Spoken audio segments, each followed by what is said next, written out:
Persecution. Have you ever considered if people hate you for the right reason?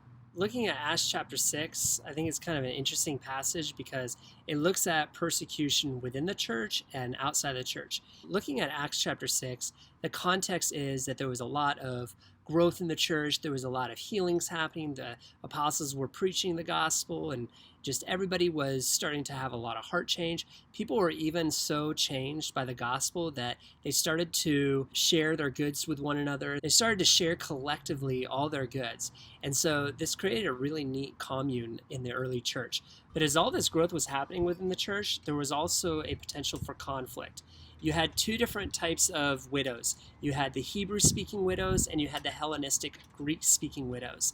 The Greek-speaking widows felt like they were not being treated the same as the Hebrew-speaking widows. And so instead of just complaining about it, they went to the apostles. And I love their response. The apostles did not just brush it off as people complaining or a non-issue, but what they stated was that the gospel is most important. And so they were going to keep preaching the gospel and focusing on that. However, they also recognized that Hellenistic widows, their lives mattered, so to speak. And so they got together some really amazing individuals to be filled with the Spirit, filled with wisdom, and full of character to be about the distributing of goods to the widows on both sides.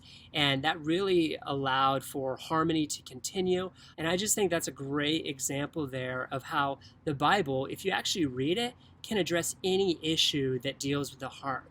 If you have some type of issue in your life, the Bible can address the heart of the issue behind each thing. Because I think the really big point here is that if the church had not addressed this issue and just, pretend like it was a non-issue, there could have been such a stumbling block to the gospel as individuals felt like the church didn't care about different needs and was choosing to favor one speaking group versus another. And so I think that's so important to see how the church during this time period was addressing those social issues. And I think that it's important today to address these social issues so that there's not a stumbling block, that people don't see that the church is racist today, but is able to see that the church has done a lot of good to promote racial equality, and that the church still has a lot to do to make sure to uproot racial injustice and to continue to preach the gospel, but to also address these issues in society. Acts chapter 6 does not just talk about the divisions within the church, but also attacks without the church.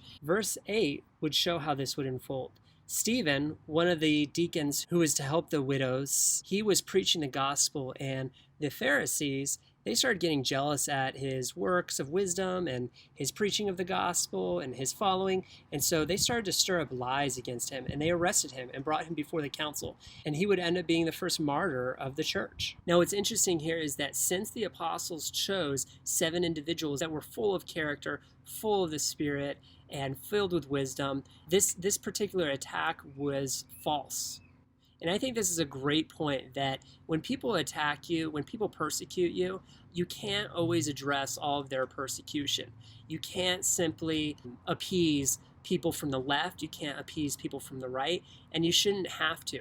If you are focusing on honoring God, if you're loving God and loving others, which is the first 2 great commandments, then you're able to, in a sense, address the needs of society. You're able to bring the gospel, the heart change to society, and able to address those social injustices that occur through the gospel lens that actually does change lives. So how do you know if you're being persecuted or attacked or hated for the right reasons?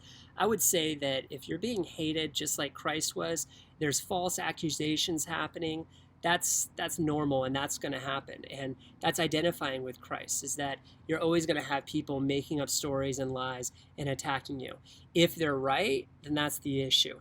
And I think that we see in the beginning of Acts chapter 6, there was a potential attack on the church from within that could have been a real issue. But as you see at the end of Acts chapter 6, the attacks on Stephen and other apostles were lies. So I would suggest always approach everything with a gospel perspective. Love God, love others, and allow people to draw their conclusions, because the truth will set you free.